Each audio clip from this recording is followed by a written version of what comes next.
Welcome to this journey through one of the most unsettling tales. Picture an elegant boutique in the heart of a prosperous city, where affluent clients entered in search of luxury and departed with something far more sinister than they could have ever imagined. Share where you are watching from as we explore this disturbing narrative. This video is a fictional work created for entertainment purposes only. Any similarity to real individuals, living or deceased, is entirely coincidental.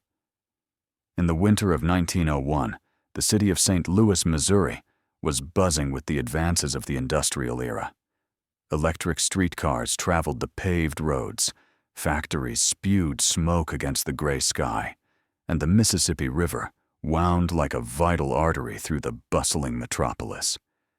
It was a time of rapid change, when fortunes could be made overnight and secrets buried just as swiftly. Amid this climate of unchecked ambition, a fine goods store began drawing notice for the extraordinary quality of its fur coats. The shop occupied a busy corner, its shining windows displaying garments that appeared to hail from the most refined European ateliers. The proprietor, a middle-aged man with polite manners and an accent hinting at distant roots, had cultivated a flawless reputation among the local elite. His creations were coveted by high society ladies who swept through the city's ballrooms and theaters, wrapped in coats that inspired both envy and admiration. The feel was excessively soft, the texture uniquely luxurious, the drape impossibly perfect. There was something about these pieces that surpassed the ordinary, yet no one questioned the source of such perfection.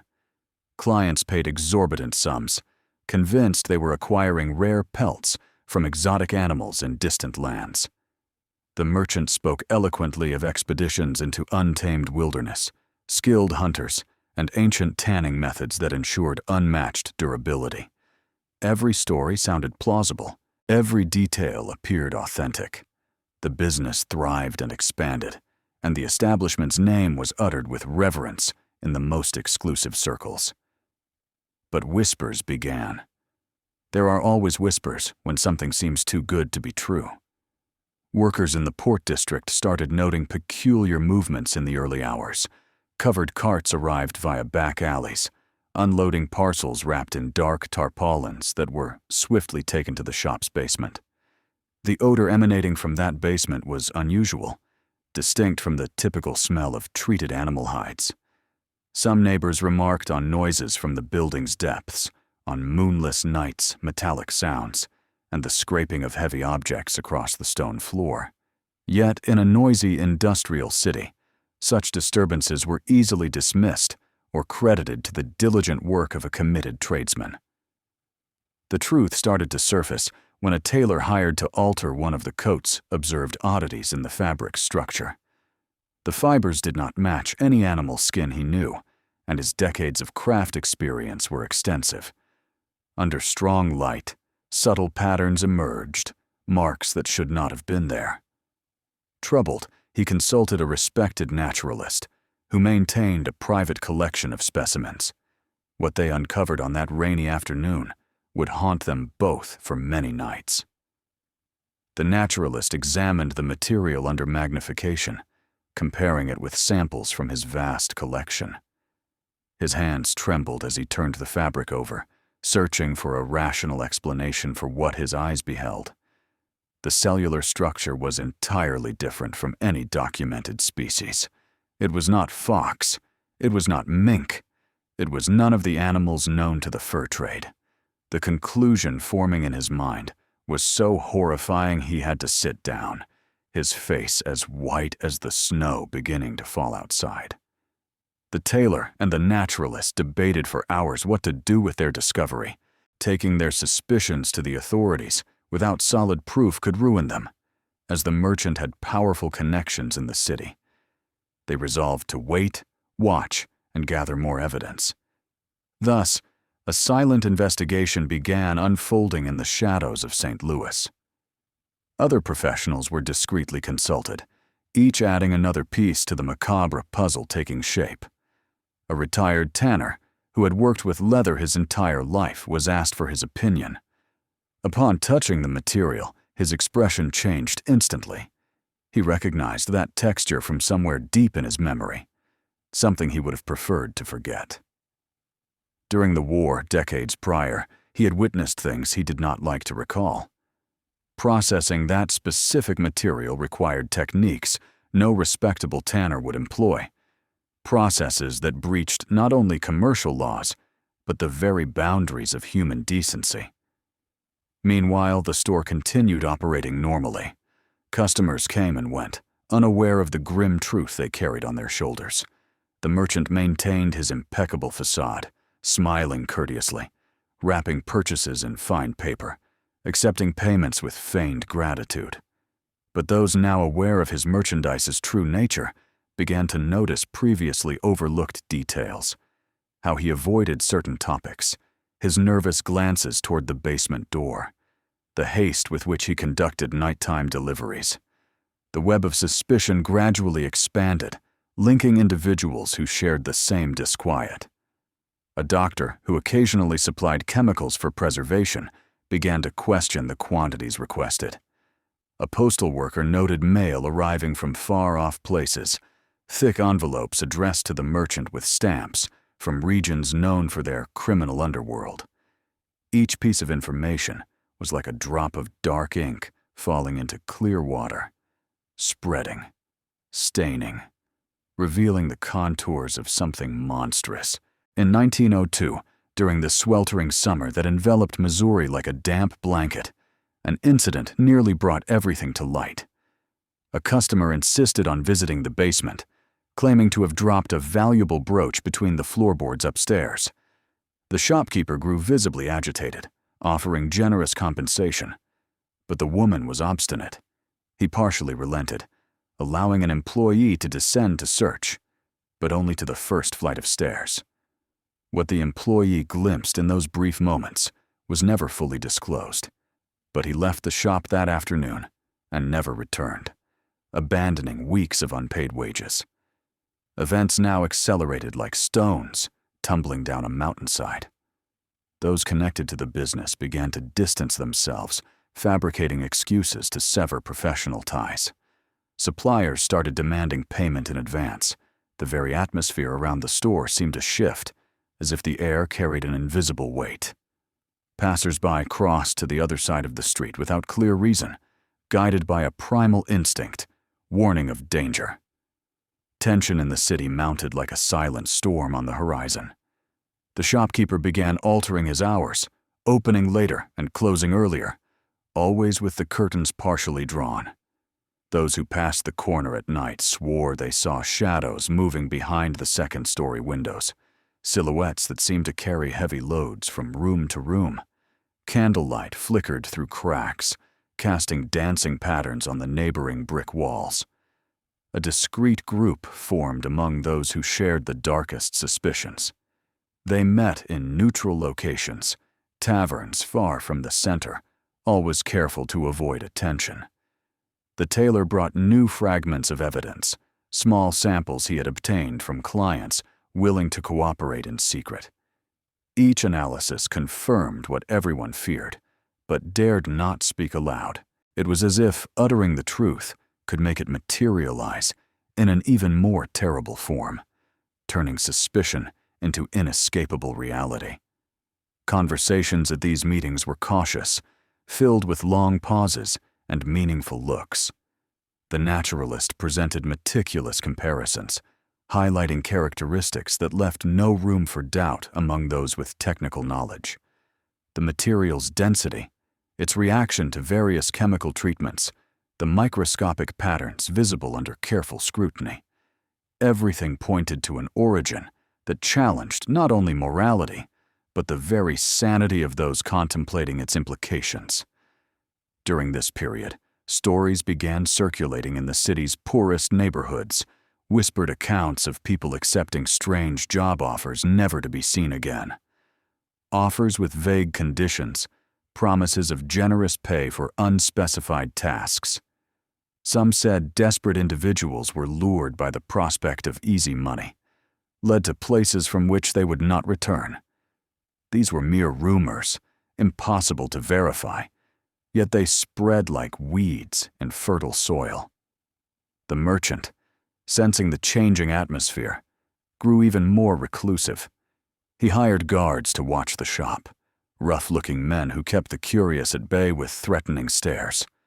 Nighttime deliveries became more frequent and secretive, with carts arriving at unpredictable hours, always covered by tarpaulins that hid their contents completely. Neighbors reported waking to the sound of heavy wheels on uneven stones, the muffled whinnying of horses, and low voices giving instructions in unrecognizable languages. The store itself seemed to transform physically. What was once an elegant, inviting establishment now exuded an aura of decay and mystery. Paint peeled from the facade in strategic spots, revealing older layers of color no one remembered. The display windows, once polished and gleaming, gathered a film of dust no one appeared to clean. The mannequins showcasing the coats took on a disturbing quality under the dim light, their faceless forms seeming to observe passers-by with an impossible intensity. Within this climate of growing paranoia, one specific event catalyzed the need for action. A wealthy lady, known for her influence in the highest social circles, purchased an exceptionally elaborate coat. She wore it to a major event at the municipal theater, where it immediately drew admiration. But during the evening, under the hall's bright lights, something strange occurred. The material began emitting a peculiar odor from her body. Heat, a smell that could not be ignored or masked. Other guests discreetly stepped away, disturbed without understanding why. Deeply ashamed, the woman sought out the naturalist the next morning, demanding an explanation. He had no choice but to reveal his findings. Her reaction was one of absolute horror, followed by an iron determination. She possessed resources, connections, and most importantly, the moral outrage of someone who felt violated by the most abominable fraud. It was she who finally pressured the authorities to seriously investigate the merchant's operations, using her influence to overcome official reluctance to confront someone so well established. The wheels of justice began to turn, slowly at first, but gaining momentum. Orders were issued, documents prepared, witnesses summoned. The shopkeeper realized his time was running out. Observant witnesses noted a frantic increase in activity at the shop during the nights preceding the official intervention. Dark smoke rose from the chimney in unusual volumes, as if something were being systematically destroyed. The sound of heavy objects being dragged echoed through the empty streets, accompanied by the occasional shattering of glass or splintering of wood. On the eve of the official search, witnesses reported seeing wagons departing, loaded throughout the night, headed toward the river. Some speculated that crucial evidence was being dumped into the Mississippi's dark waters, where strong currents would carry it away, dissolving secrets in the muddy depths. Others suggested incriminating materials were buried in remote locations, marked only in the memory of a few accomplices who swiftly left the city before questions could be asked. When authorities finally raided the establishment, they encountered a carefully prepared scene. The basement was empty, cleaned so thoroughly it seemed never to have been used. Bare shelves, freshly whitewashed walls, floors swept clean of the last dust particle. But those trained in investigation noticed telling details: stains on wooden beams that no amount of cleaning had fully removed, marks on the floor suggesting years of heavy use, channels in the drainage system recently widened and covered with fresh mortar. The merchant was found in his upstairs office, sitting calmly behind a polished mahogany desk, as if expecting visitors for a routine business meeting. His expression was serene, almost resigned, his eyes fixed on some distant point beyond the dusty windows. When questioned about the store's operations, he simply smiled and offered tea to the investigators, a disconcerting courtesy given the accusations hanging in the air like toxic smoke. Interrogations stretched on for days, conducted in austere rooms where sunlight struggled to penetrate heavy curtains. The merchant maintained his impeccable composure, answering questions with calculated eloquence, never admitting anything directly, yet never convincingly denying anything either. It was like conversing with a shadow, something present but intangible, slipping through one's fingers whenever grasped. His replies were verbal labyrinths leading nowhere, logical circles that left interrogators exhausted and frustrated. Meanwhile, the city buzzed with speculation. In tea rooms, ladies discussed in hushed tones, horrified by the possibility of having worn those coats. In men's clubs, conversations about the case dominated card and billiard tables. Some defended the merchant, arguing it was all competitive malice and envy of his success. Others demanded severe punishment regardless of the available evidence. The social divide created by the case was profound, separating families and breaking decades-long friendships. The coats themselves became objects of dread. Customers who had purchased items tried to return them, but the store was closed, sealed by official order. Some chose to burn their acquisitions in private ceremonies, watching flames consume what they once considered symbols of status and elegance. Others locked the coats in trunks, unable to destroy them due to the financial investment, yet equally unable to wear them again.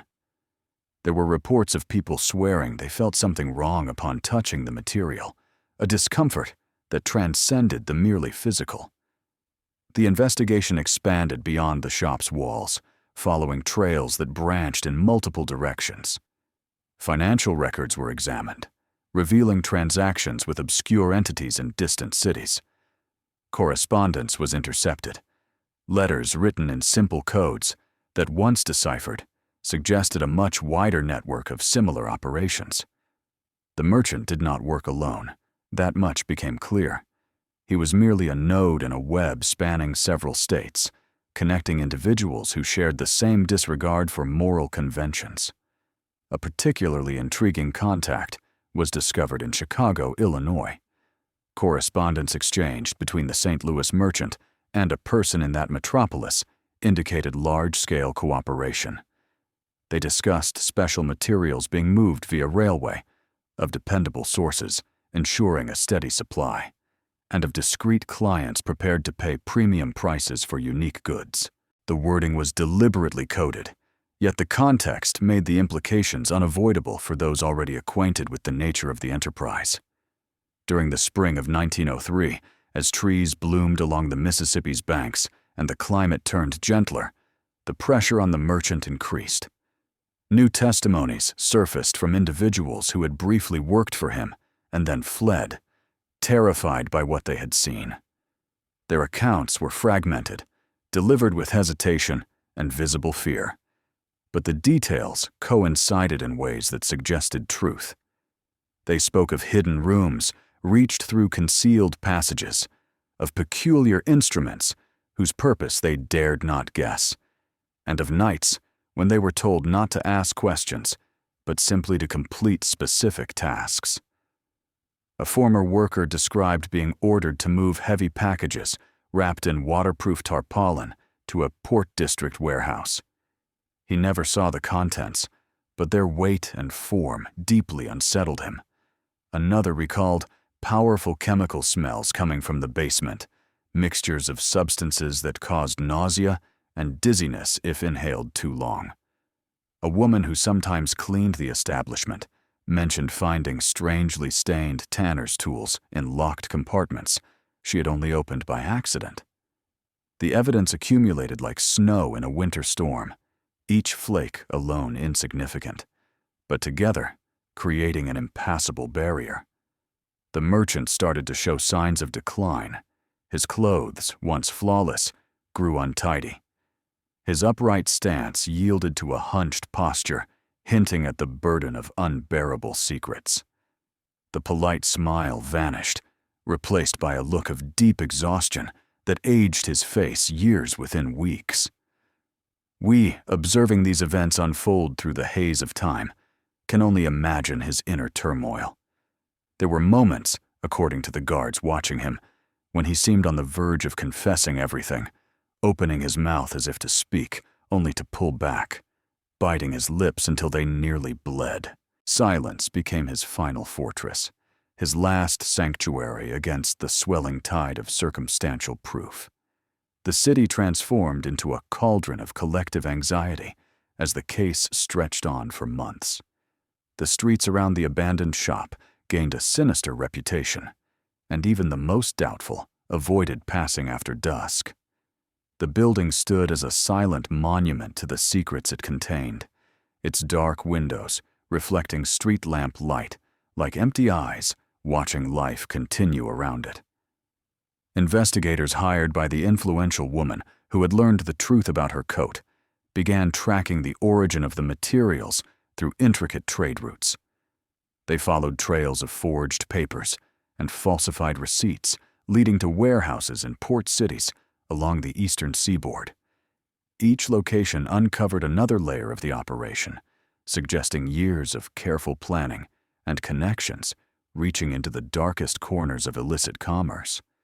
The scale of the enterprise was staggering, far beyond what anyone had first conceived.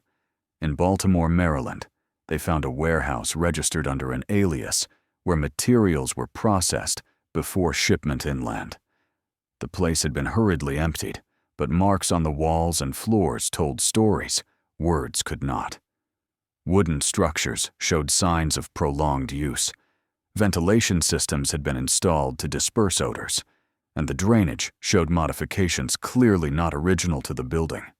Everything indicated operations demanding absolute secrecy and total disregard for the norms of civilized society.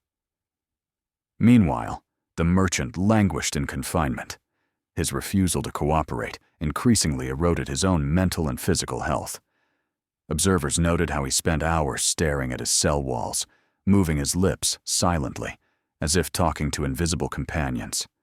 His hands, once steady and skilled in handling luxurious coats, now trembled constantly, his fingers twitching in nervous patterns that brought neither comfort nor purpose.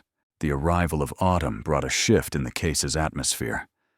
Golden leaves fell from the trees lining St. Louis streets, covering the ground with a crisp carpet that hid the summer's accumulated grime. The air cooled, bringing a sense of impending conclusion.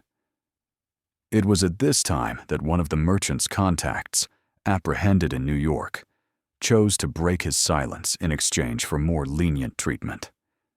His disclosures illuminated aspects of the operation that had remained obscure, connecting dots that formed an even more troubling picture. This informant described an international supplier network operating in the shadows of major cities, exploiting situations where vulnerable people could be easily taken advantage of. He spoke of transport methods involving specially adapted railroad cars, contacts at customs posts who looked the other way for payment, and wealthy clients in various European capitals who viewed such products as the ultimate symbols of exclusivity.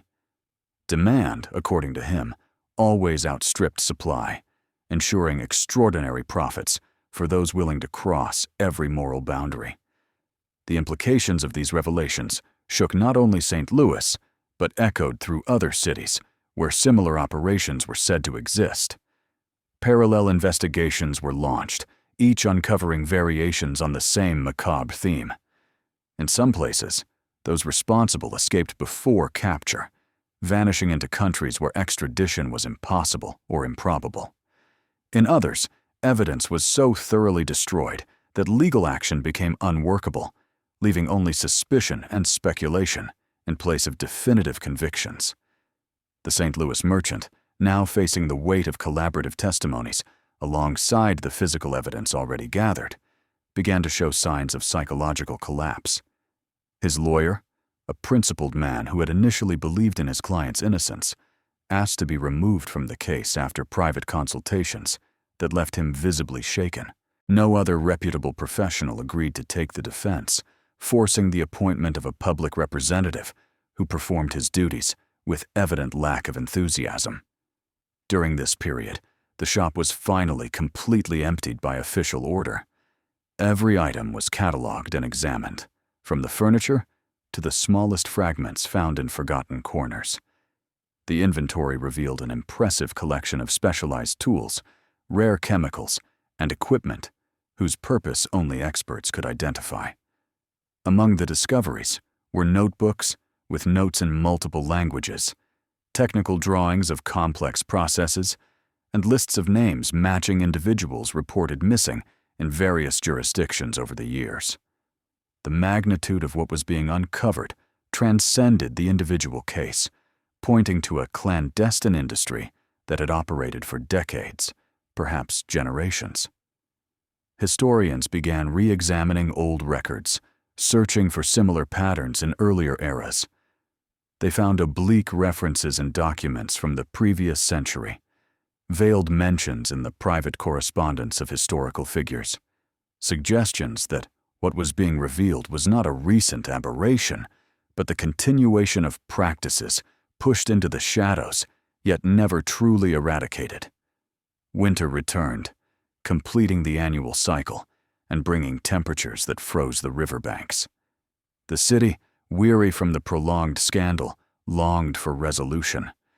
The merchant remained obstinately silent, refusing to confirm or deny the increasingly detailed accusations. His strategy appeared to be mere endurance, hoping that time and the absence of absolutely irrefutable proof would eventually weaken his accuser's resolve. Trial preparations consumed months of meticulous labor. Entire rooms were dedicated to organizing evidence, each piece numbered and cataloged according to seemingly endless procedures. The case's complexity required a presentation understandable to ordinary people without technical knowledge of the specialized fields involved. Experts were summoned from distant universities, bringing analytical equipment and decades of experience in their respective disciplines. The courthouse became the city's nerve center during that time. Crowds gathered on the steps from dawn, hoping to secure a spot in the public galleries. Interest transcended local borders, with observers arriving from other states, drawn by the extraordinary nature of the allegations. Artists hired by distant publications sketched scenes from the proceedings, capturing expressions and moments that would be reproduced in prints distributed across the country. The merchant was led to the courthouse through side entrances, surrounded by guards protecting him from both the hostile crowd and potential rescue attempts by unknown allies. His appearance had deteriorated markedly since his initial arrest. The man who once exuded confidence and prosperity now seemed an empty shell, moving mechanically, his eyes lost on some inner horizon only he could see.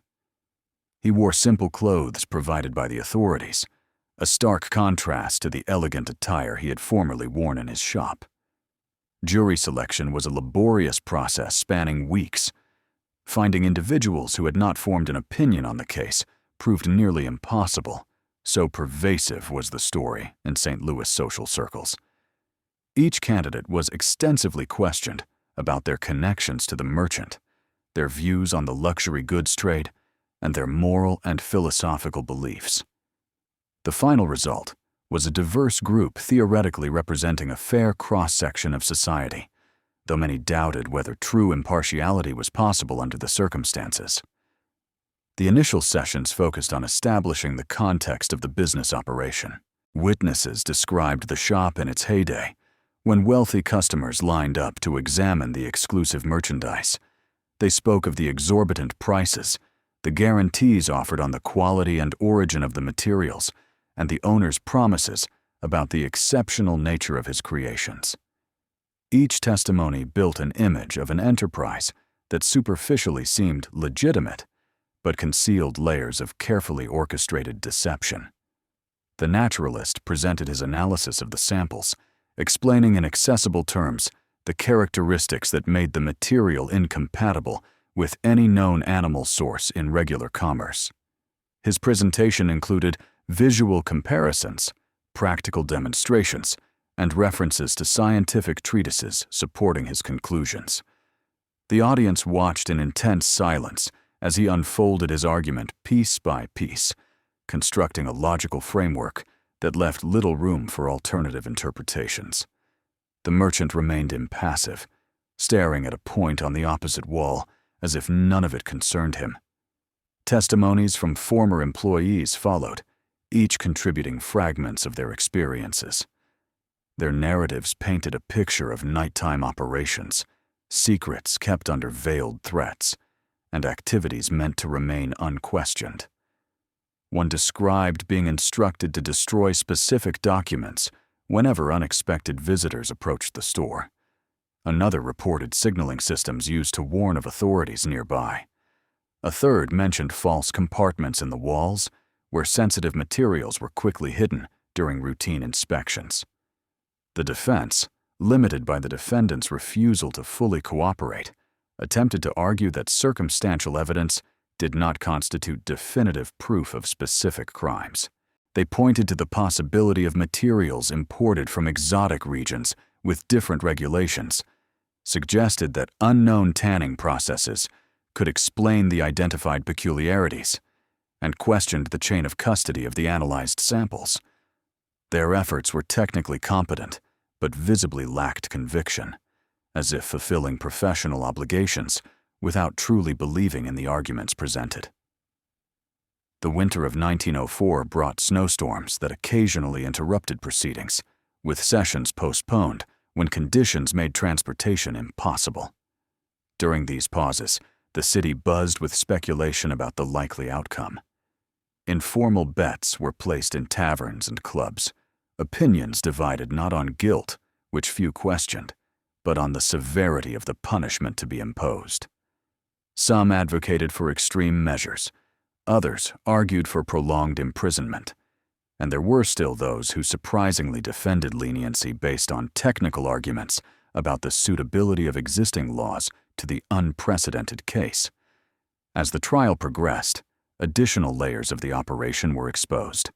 Revelations about the extent of the contact network, the volume of financial transactions, and the duration of the illicit activities shocked even those who thought they had heard everything. With each new session, more details emerged, transforming what initially seemed the operation of a disturbed individual into something far more systematic and widespread.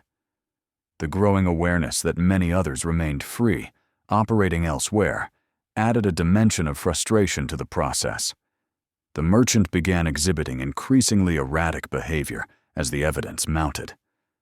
Episodes of agitation alternated with periods of deep lethargy. Guards reported he would spend entire nights awake, pacing circles in his cell, muttering incomprehensible words. During court sessions, his attention seemed to drift. Moments of intense focus followed by complete disconnection, as if his mind wandered to distant territories where legal proceedings could not reach him.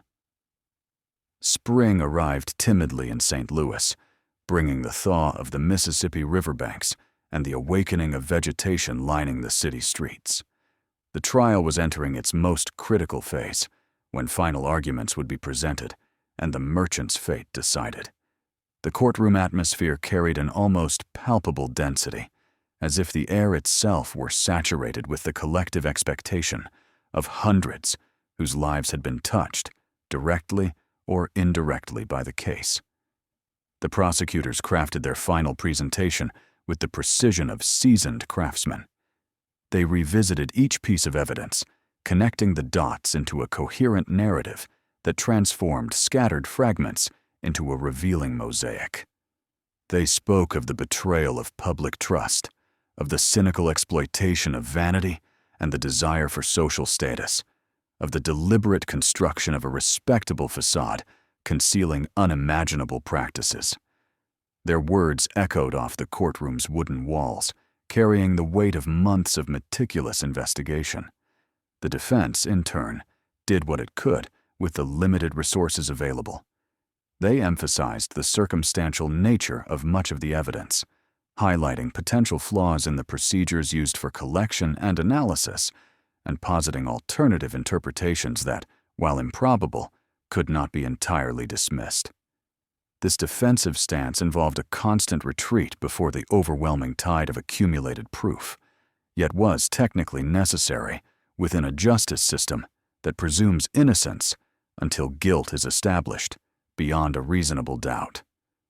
The merchant was finally given the opportunity to speak in his own defense, a moment the entire assembly had awaited with morbid curiosity.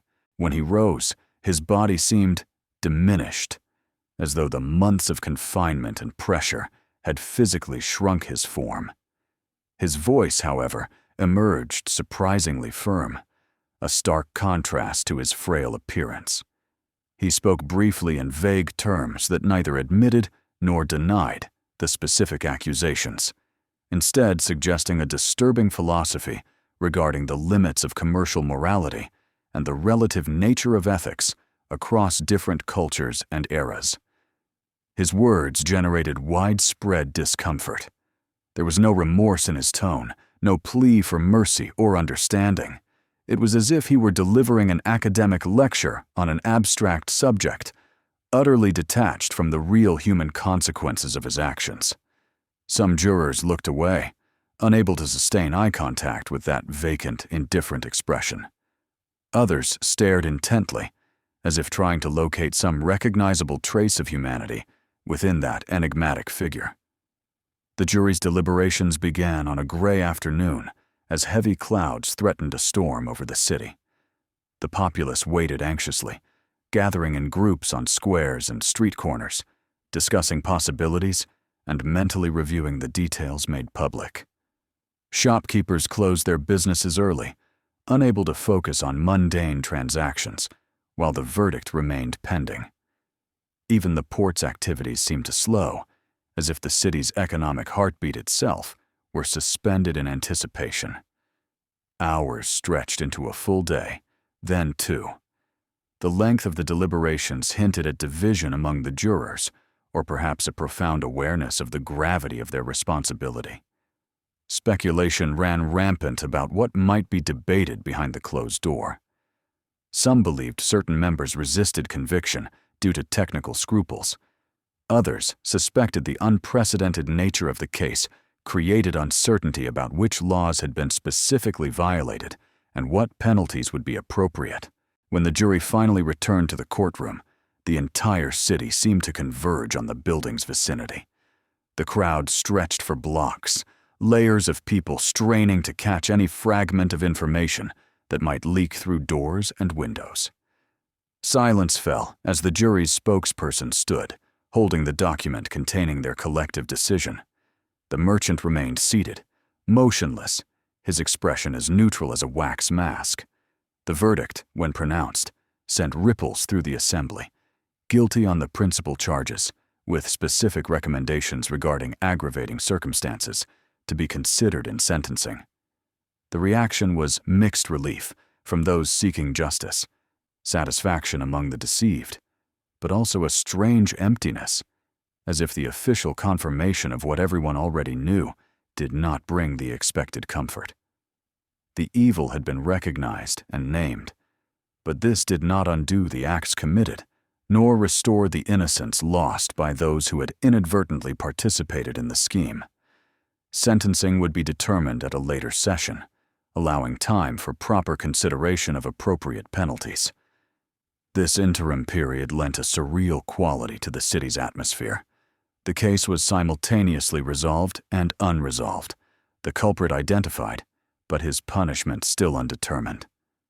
Street conversations revolved around speculation about the merchant's ultimate fate, opinions varying drastically based on personal perspectives on justice, retribution, and the possibility of redemption. During this interval, more information continued to emerge from parallel investigations elsewhere. Additional connections were discovered, suggesting the network was even more extensive than initially thought. Some of the merchant's associates were located in distant countries, living under false identities, beyond the reach of American authorities. Others had simply vanished without a trace, dissolving into the vastness of the world like smoke dispersing in the wind. The merchant himself spent this period in near total isolation, refusing visitors and interacting minimally even with his guards. Reports indicated he had retreated into some inner space, building mental walls that separated him from the reality of his situation. Occasionally, sounds of laughter or crying emerged from his cell, but it was impossible to determine which emotion was being expressed or if there was any logical connection to external circumstances. The sentencing session attracted even greater attention than the trial itself. The court had to expand its accommodations, opening additional galleries normally closed to the public. Representatives from other cities where similar investigations were underway attended as observers, seeking to understand how the justice system would handle crimes that defied conventional categorization. The room buzzed with a nervous energy, a low, constant murmur that only subsided when the judge entered and took his elevated position. The judge overseeing the case was a man of impeccable reputation, known for balanced decisions that weighed the letter of the law against human considerations. His expression that day revealed the weight of his responsibility. There were no clear precedents to guide him, no prior case offering an obvious model for how to proceed. He would need to establish benchmarks that could influence judicial decisions for generations, a prospect carrying tremendous pressure. Before pronouncing sentence, the judge took care to contextualize his decision. He spoke at length about the fundamental principles underpinning a civilized society, about the mutual expectations of decency that allow people to interact with basic trust. He discussed the particular nature of the betrayal involved when someone exploits human desires and vanities for purposes violating the very foundations of shared morality. His words were carefully chosen, avoiding inflammatory rhetoric, but clearly communicating profound moral outrage. The sentence, when finally delivered, reflected the exceptional gravity of the crimes. Incarceration for an extended period, under conditions ensuring isolation from society, while technically respecting minimum standards of humane treatment. Total confiscation of all assets associated with the criminal enterprise, including the shop and its contents, additional properties discovered during the investigation, and financial accounts traced through banking institutions in multiple jurisdictions. The intent was not only to punish, but to completely dismantle the infrastructure that had enabled the illicit operations. The merchant received the sentence without visible reaction. His face remained an expressionless mask, revealing nothing of whether the words penetrated his consciousness or simply ricocheted off some internal barrier he had built. Guards eventually had to tap his shoulder to indicate it was time to leave the courtroom, as he seemed unable to process even the simplest instructions. His departure was accompanied by absolute silence from the crowd, a moment of profound stillness that felt almost sacred in its intensity. In the days following the sentencing, the city began the difficult process of assimilating what had happened and attempting to return to some semblance of normalcy. The merchant's shop was eventually demolished, a decision made after heated debates about whether to preserve it as historical evidence or eradicate it completely as one would a contaminated site. Demolition prevailed, driven by the belief that some places carry such dark memories. Their physical presence continues to poison the environment even after activity has ceased. The building's destruction became a public event, witnessed by hundreds who gathered to watch the walls crumble. There was something ritualistic about the process, as if the city were performing a collective purification ceremony. When the dust settled and the rubble was removed, the empty lot seemed curiously larger than the space the building had occupied, as if the absence of the physical structure had somehow expanded the area. For many years afterward, that lot would remain unoccupied, no developer willing to build on land associated with such memories. The coats themselves became objects of macabre obsession. Those seized as evidence were eventually destroyed under official supervision, incinerated at temperatures, ensuring complete decomposition. The process took place away from prying eyes, but rumors circulated about a strange odor supposedly emerging during the burning. A smell witnesses swore differed from the normal combustion of organic materials. Such stories likely contained more imagination than fact, but they took root in local folklore, becoming part of the mythology that would grow around the case. Items remaining in private possession presented an ethical and practical dilemma. Their owners faced difficult choices between destroying items for which they had paid fortunes or keeping them as tangible evidence of a disturbing historical chapter. Some opted for anonymous donations to academic institutions, hoping future studies could extract useful knowledge from scientific analysis. Others simply disposed of their coats without explanation, leaving behind only purchase records and memories they preferred to forget. The influential woman instrumental in exposing the merchant devoted considerable resources to ensuring lessons were learned. She funded educational initiatives on ethical discernment in commerce, supported reforms to regulations governing the import and sale of animal products, and established funds to assist communities where similar exploitative networks had been discovered. Her involvement transformed personal tragedy into a catalyst for systemic change, though she herself rarely spoke publicly about the matter, preferring to let her actions communicate her values. Autumn returned to Missouri, bringing with it the perpetual cycle of seasons that remains indifferent to human dramas. The trees along the Mississippi displayed shades of red and gold, leaves falling slowly to cover the ground with a colorful blanket that would eventually be swept away by the wind. City life gradually resumed its normal rhythms, albeit with an altered consciousness, a loss of collective innocence that would never be fully restored.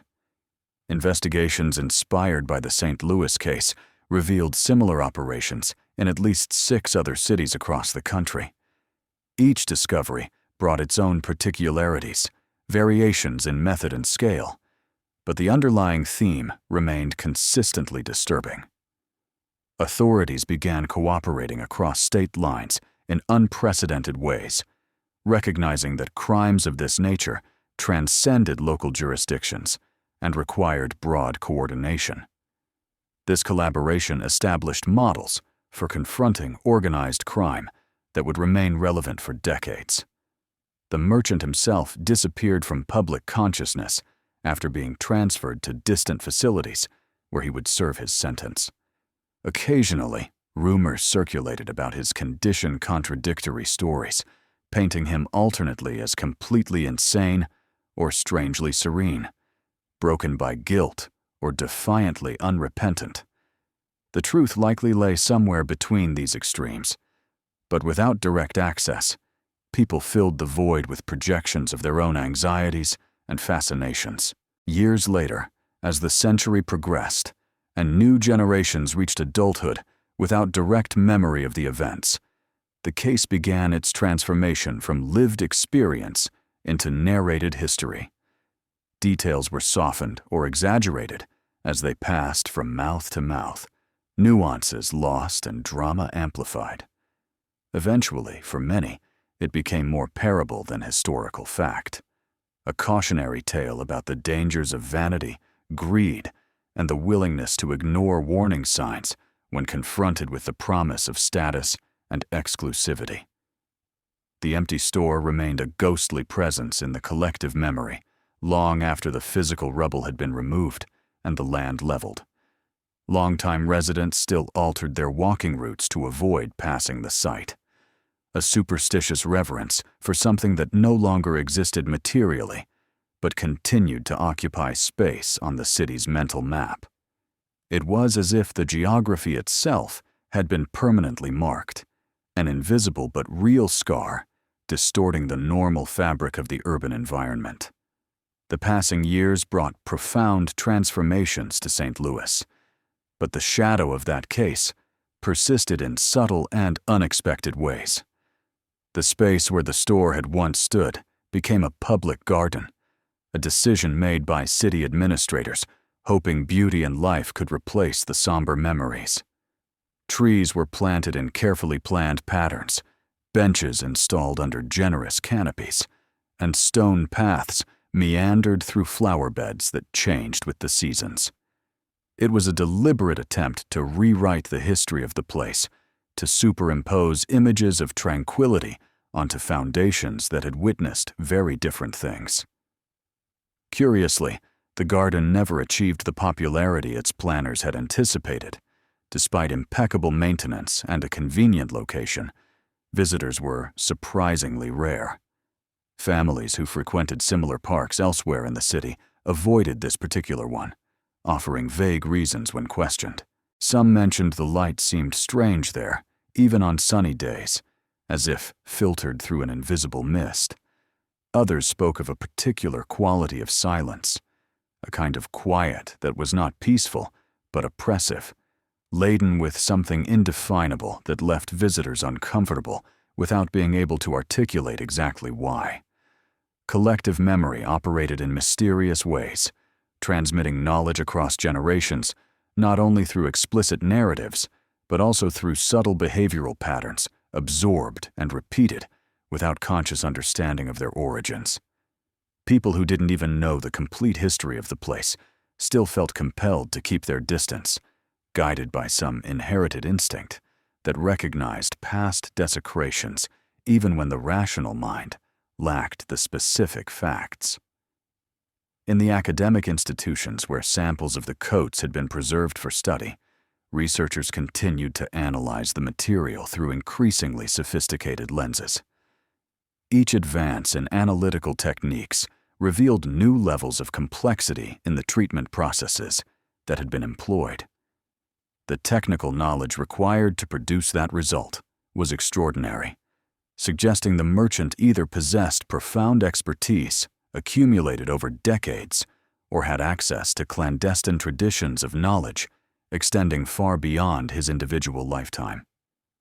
Scholars of social history began re-examining earlier eras, searching for signs of similar operations that might have gone unnoticed or been deliberately concealed. Old documents in dusty archives yielded oblique references, coded mentions in private correspondence that, when read with an awareness of what to look for, suggested a continuity of disturbing practices across centuries. They were not definitive proof, but the patterns were consistent enough to indicate the St. Louis case might only be the best documented instance of something far older and more widespread. The very nature of human vanity and the desire for exclusivity became a subject of philosophical reflection inspired by the case. Why did people so ardently seek to possess unique things?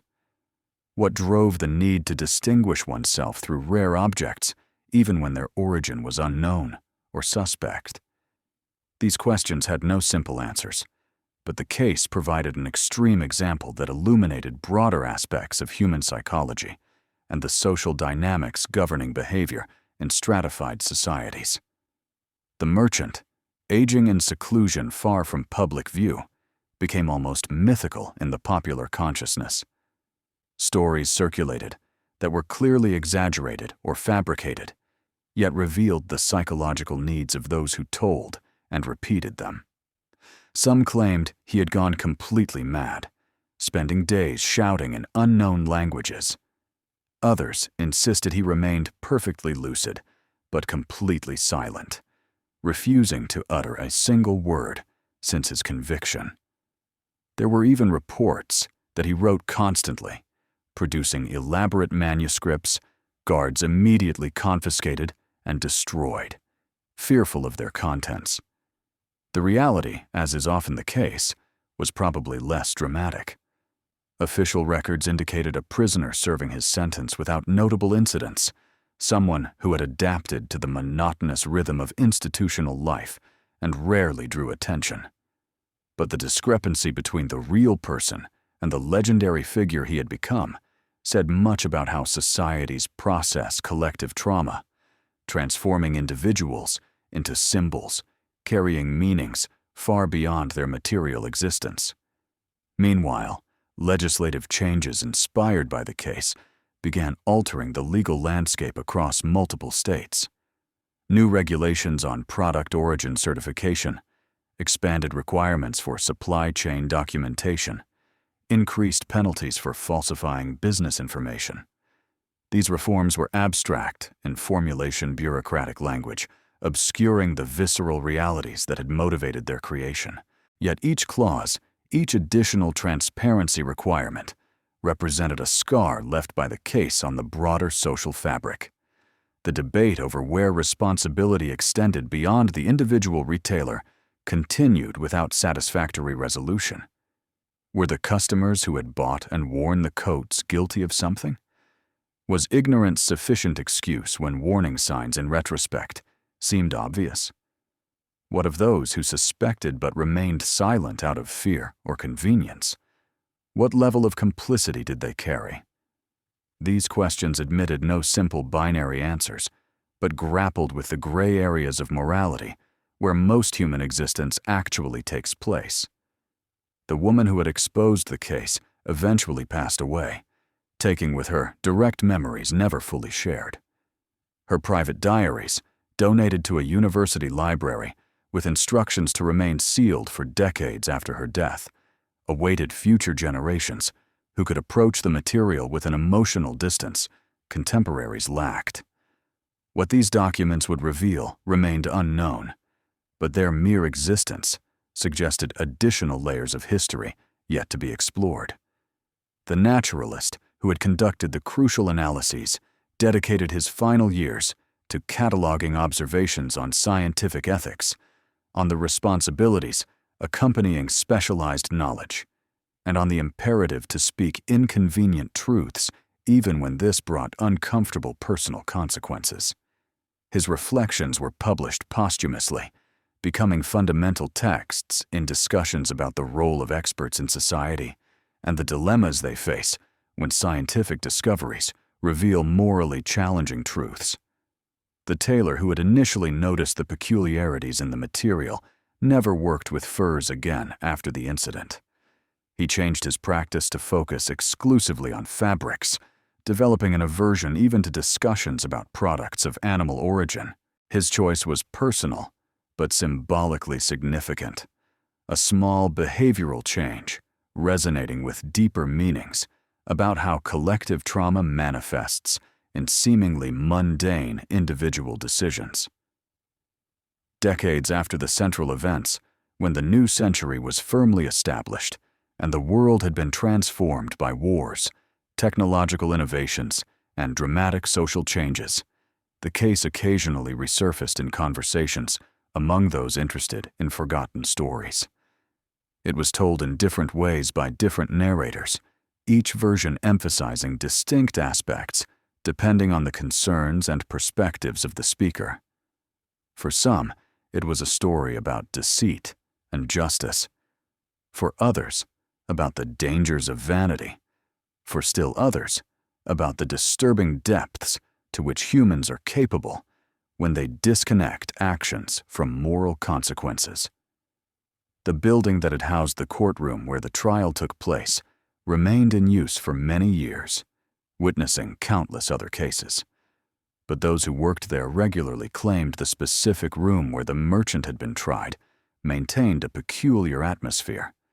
It wasn't anything objectively measurable, but a feeling shared among judges, lawyers, and staff who spent significant time in that space. Some attributed it to the dramatic history. Others suggested more prosaic explanations about acoustics and lighting. Yet the phenomenon persisted, regardless of the explanations offered. The decades continued their inexorable course, transforming urban landscapes and erasing physical traces of events that had once dominated the collective consciousness. St. Louis grew and reinvented itself multiple times, layers of modernity covering old foundations, like geological sediments, gradually concealing what came before. New buildings rose where others had fallen. Streets were renamed, entire neighborhoods redesigned according to architectural visions, bearing no memory of the dramas that had unfolded in those same spaces decades prior. The garden that once stood on the site of the old shop was eventually redeveloped, when economic pressures demanded a more profitable use of that prime location. A modern commercial building took its place, a glass and steel structure bearing no resemblance to what had existed there before. The workers who built it were unfamiliar with the land's history, and even if they had known, they probably wouldn't have attached importance to events so distant. Life demanded forward movement, not perpetual contemplation of old shadows. Still, in certain circles, the story persisted. Urban storytellers included it in their collections of unsettling narratives, though often mixed with other cases, confused details, and jumbled chronologies. It had become part of regional folklore, one of the many stories old cities accumulate throughout their existence, each serving as a reminder that civilization and barbarism coexist in closer proximity than we comfortably like to admit. In universities, the case occasionally arose in courses on social history, business ethics, or criminal psychology. Professors used it as a starting point for discussions about human nature, about how social structures can fail to detect abusive practices when wrapped in a veneer of respectability. Students wrote essays exploring different aspects, each generation bringing its own perspectives shaped by the values and concerns of its specific era. The merchant's ultimate fate remained shrouded in obscurity. Records indicated he had died while still in confinement, but the exact circumstances were vaguely documented. There was no public funeral or memorial of any kind. His body was buried in an anonymous cemetery, the specific location never widely disclosed. It was as if, even in death, there was a collective desire to erase his existence completely, to deny him even the small immortality that comes from a visitable grave. This attempt at complete obliteration carried its own irony. By trying to erase his memory entirely, society inadvertently ensured he would be remembered, transformed into a conspicuous absence, a void that drew attention precisely through its incompleteness. Stories thrive on unsolved mysteries, and every lost or deliberately concealed detail became space where imagination could flourish, filling gaps with speculations often more vivid than documented reality could have been. The techniques and knowledge the merchant had employed gradually became objects of detached academic curiosity. Separated from the moral context that made their applications abhorrent, the processes themselves represented technical achievements defying contemporary understanding. Some researchers argued that studying them purely from a scientific perspective was valid. Others insisted certain knowledge is inseparable from its origins and should remain unexplored. The debate reflected broader tensions about the ethical limits of scientific inquiry and questions about whether neutral knowledge truly exists or if all knowledge bears the marks of how it was obtained. The commercial landscape transformed dramatically over the following decades. The type of small, independent shop the merchant had operated became increasingly rare, replaced by large establishments under much more intense regulatory scrutiny.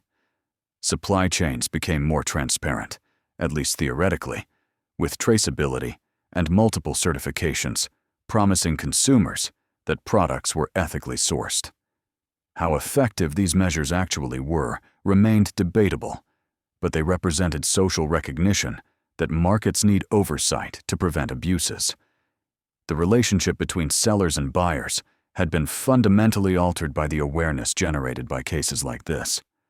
Where trust was once presumed by default, healthy skepticism was now considered prudent. Consumers learned to ask questions, demand documentation, and not accept extraordinary claims without corresponding evidence. It was a subtle but significant cultural shift, a collective maturation born from painful experiences that had taught the cost of naivety. The Mississippi River continued to flow through the heart of Missouri, indifferent to the human narratives unfolding along its banks. Its waters had witnessed countless stories over centuries, carrying both legitimate commerce and secrets sunk in its depths. It was a reminder of the natural continuity that persists regardless of human dramas, of how the natural world follows its own rhythms, while civilizations rise, stumble, and try to learn from their mistakes.